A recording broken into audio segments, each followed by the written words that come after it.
Hello friends.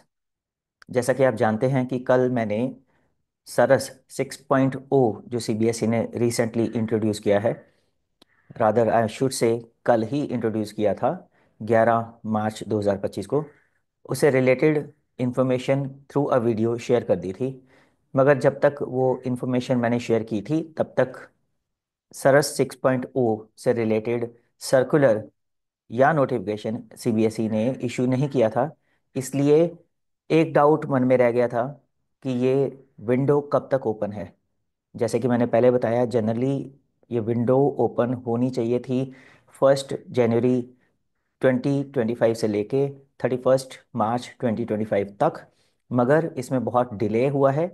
आज मार्च महीने में जाकर ये विंडो ओपन हुई है 11 मार्च को। और ये कितने दिनों के लिए ओपन होगी या कितने महीनों के लिए ओपन होगी और रहेगी, यही इन्फॉर्मेशन सीबीएसई ने अब शेयर कर दी है। ये सर्कुलर उन्होंने शायद कल ही अपलोड कर दिया था, मगर मेरे वीडियो बनाने के बाद अपलोड किया था। इसलिए अभी मैं लेकर चलता हूँ आपको उसी नोटिफिकेशन की तरफ जिसमें सीबीएसई ने ये शेयर किया है कि कितनी देर के लिए विंडो ओपन रहेगी और क्या क्या चीज़ें इस नोटिफिकेशन में सीबीएसई ने शेयर की हैं, वो भी मैं आपको दिखाता हूँ। Let's move to that window. Notification number 6/2025 आई है, जिसमें submission of applications under various categories of affiliation for the session 26-27 in SARAS 6.0, इसके बारे में डिटेल दी हुई है। The board has decided to open the window of online applications for affiliation under various categories for session 26-27। जिन्होंने भी 26-27 में किसी भी कैटेगरी ऑफ एफिलिएशन के लिए अप्लाई करना है, उनके लिए ये विंडो ओपन हो गई है। इसी सेशन में, इस विंडो में उनको अप्लाई करना पड़ेगा ताकि 26-27 से वो एफिलिएशन के साथ आगे प्रोसीड कर पाएं। Timeline is mentioned below. The applicant schools are requested to follow the guidelines of automated affiliation system given in SARS Manual 6.0 available on the website। ये नोटिफिकेशन में आप देखेंगे, जैसे यहाँ पे हैंड टैब आ रहा है, जब मैं किसी भी चीज़ पर क्लिक कर रहा हूँ तो इसका मतलब कि वहाँ पर क्लिक करने पर वो मॉड्यूल भी खुल जाएगा। आप ऑटोमेटिकली ये आपको रीडायरेक्ट कर देगा उस मॉड्यूल या सर्कुलर या मैनुअल की तरफ जिसके लिए हैंड टैब शो हो रही है। तो अगर आप चाहते हैं सरक्स मैनुअल 6.0 देखना, तो आप इस टैब पर क्लिक करेंगे तो ये आपको वहाँ पे ले जाएगा। अब ये सारी की सारी कैटेगरी ऑफ एफिलिएशन है, 14 कैटेगरीज ऑफ एफिलिएशन है, जिनके लिए टाइमलाइन फॉर एप्लीकेशन है वो 11 मार्च 2025 से लेकर 30 जून 2025 तक के लिए है। मतलब इस बार सीबीएसई ने थोड़ी ज़्यादा दरियादिली दिखाते हुए विंडो को पहले से ही मोर देन 3 मंथ्स के लिए ओपन कर दिया है। अप्रैल मई और जून मिलाकर 3 महीने होते हैं, तो 11 मार्च से ये खुली है, तो 3 महीने 20 दिन का समय लगभग सीबीएसई ने दे दिया है सभी स्कूल्स को, ताकि वो इन बिटवीन अपनी सारी फॉर्मेलिटीज और डॉक्यूमेंटेशन पूरी कर पाएं और हर एक कैटेगरी ऑफ एफिलिएशन के लिए अप्लाई भी कर पाएं। तो कैटेगरीज कौन सी हैं जिसके लिए विंडो 3 महीने 20 दिन के लिए खुली है? Approval of middle class syllabus, fresh affiliation up to secondary level, fresh affiliation up to senior secondary level, fresh affiliation up to secondary level या switch over from other boards, fresh affiliation up to secondary level, senior secondary level और switch over from other boards, upgradation to secondary level, upgradation to senior secondary level, branch school जिसका अभी recently circular issue हुआ था, मैंने video भी बना के link share कर दिया था, extension of affiliation, restoration of affiliation अगर किसी की लैप्स हो जाती है तो, permission of 2 shifts, section increase, introduction of additional subjects and closure of school. ये 14 कैटेगरीज के लिए ये विंडो खुली है 11 मार्च से 30 जून तक। अब आ जाइए कुछ एक स्पेशल कैटेगरीज, जैसे 15th कैटेगरी है लैंड करेक्शन इंक्रीज या डिक्रीज। अगर आप करवाना चाहते हैं, आपकी लैंड बढ़ गई है या घट गई है, उसको आप इंक्रीज या डिक्रीज करवाना चाहते हैं। Change of name of school, change of name of any society or trust, transfer of school from one society or from one society or trust or company to other, shifting of school from one campus to other। इन categories के लिए 15 से लेकर 19 तक SARAS window will be open throughout the year. इसके लिए कोई timelines नहीं है, पूरा साल ओपन रहती है, आप जब चाहे अप्लाई कर सकते हैं। All categories of applications from foreign international schools will remain open round the year. Foreign या इंटरनेशनल स्कूल्स के लिए भी सभी कैटेगरीज, इंक्लूडिंग ये ऊपर वाली 14, सारी की सारी 19 कैटेगरी ऑफ एफिलिएशन के लिए विंडो ओपन रहेगी राउंड द ईयर। उनके लिए ये 3 महीने 20 दिन की कोई लिमिटेशन नहीं है। अब आ जाइए जो मोड्स ऑफ एप्लीकेशन है और उसकी मोडेलिटीज। अगर मिडिल क्लास सिलेबस के लिए अप्लाई करना है आपको, तो उसमें 100% इंस्पेक्शन होगी।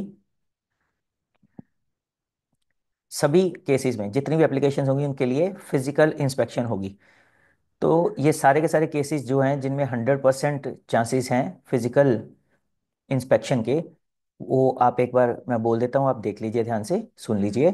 Middle class syllabus, fresh affiliation up to secondary level, fresh affiliation up to senior secondary, upgradation to senior secondary, branch school, permission of site shifting, permission of 2 shifts, restoration of affiliation, यहाँ तक जितनी भी categories हैं उनके लिए 100% applications के लिए physical inspection conduct की जाएगी। इसके बाद आता है section increase, extension of affiliation और introduction of additional science subject.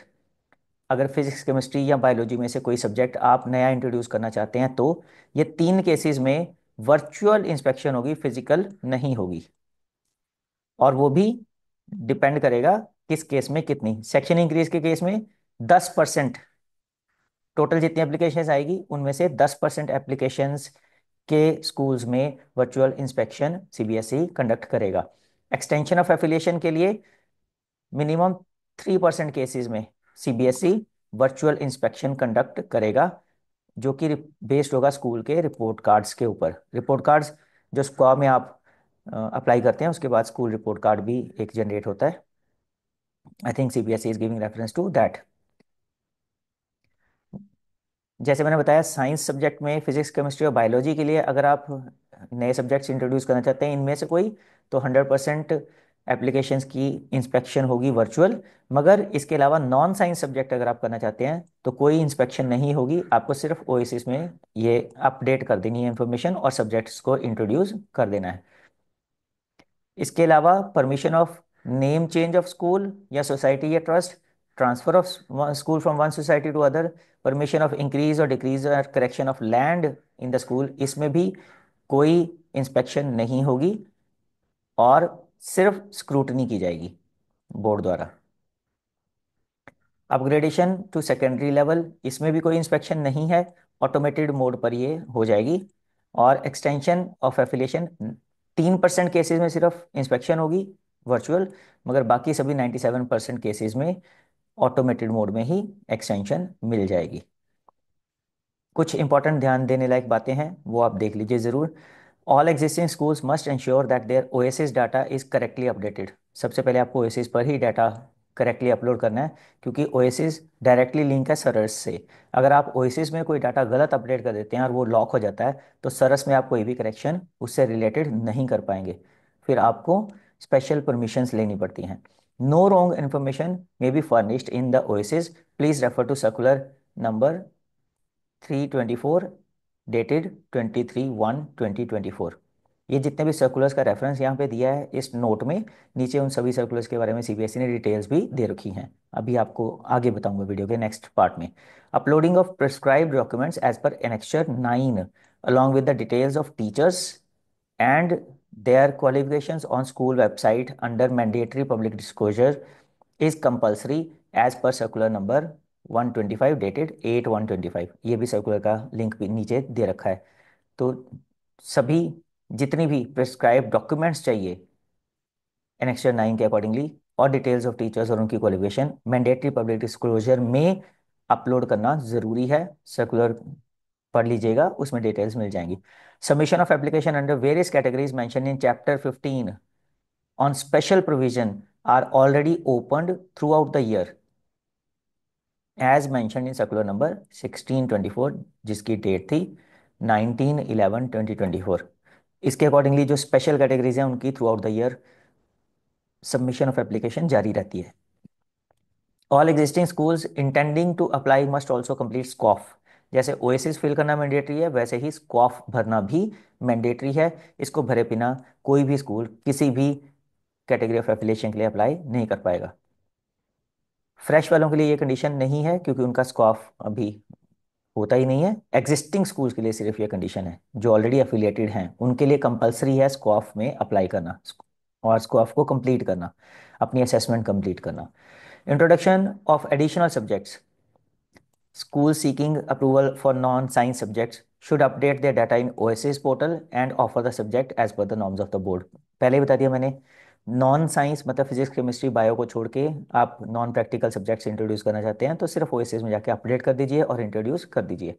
Schools which are due for extension, जिनकी एक्सटेंशन पेंडिंग है, whose affiliation is valid up to 31 March 2026, अगले साल 31 मार्च तक के लिए जिनकी एप्लीकेशन वैलिड है, और whose extension is long pending, या फिर जिनकी बहुत देर से एक्सटेंशन पेंडिंग है, need to apply for extension first, only then they will be permitted to apply under any other category. तो ये जितनी 19 कैटेगरीज ऊपर बताई हैं, अगर किसी स्कूल की एक्सटेंशन पेंडिंग है और जिनकी एप्लीकेशन एफिलिएशन जो जिनकी नेक्स्ट ईयर 26 तक वैलिड है, उसके बाद एक्सपायर हो जाएगी, उनको सबसे पहले एक्सटेंशन के लिए अप्लाई करना है और किसी चीज़ के लिए नहीं। पहले एक्सटेंशन के लिए अप्लाई करेंगे, एक्सटेंशन लेंगे, उसके बाद 19 में से ये इन 19 में से किसी भी कैटेगरी ऑफ एफिलिएशन के लिए वो अप्लाई कर पाएंगे। पहले अप्लाई नहीं करना है, पहले एक्सटेंशन करवानी है। Schools affiliated with the board under category middle class syllabus are required to apply for upgradation either for secondary or senior secondary level within 5 years of their affiliation with the board as per circular number this and this। जो सिर्फ middle class labours के लिए affiliation लेते हैं up to eighth, उनको 5 साल का time दे रही है सीबीएसई। 5 साल के अंदर अंदर या तो सेकेंडरी या सीनियर सेकेंडरी के लिए उनको अप्लाई करना ही पड़ेगा, अदरवाइज वो मिडिल क्लास की एफिलिएशन जो है वो लैप्स हो जाएगी। द स्कूल में refer to the following circulars before filling application. तो जैसे मैंने आपको बताया, सभी सर्कुलर्स के ऊपर आप देखेंगे हैंड टैब एक्टिवेट है। तो जितने भी ये सर्कुलर्स हैं ये सारे आप रीड कर सकते हैं, ऑलरेडी इन सभी सर्कुलर्स पे मैंने वीडियोस बना रखे हैं, मेरे चैनल पर आपको मिल जाएंगे। फॉर एग्जाम्पल ये ब्रांच स्कूल वाला सर्कुलर है, पहला ही जो इन्होंने लिंक दिया है, वीडियो मिल जाएगा। अमेंडमेंट्स इन एफिलिएशन बायलॉज पर भी वीडियो मिल जाएगा आपको। ये सारे जितने भी सर्कुलर्स हैं इन पे आपको वीडियोस मेरे चैनल पर मिल जाएंगे।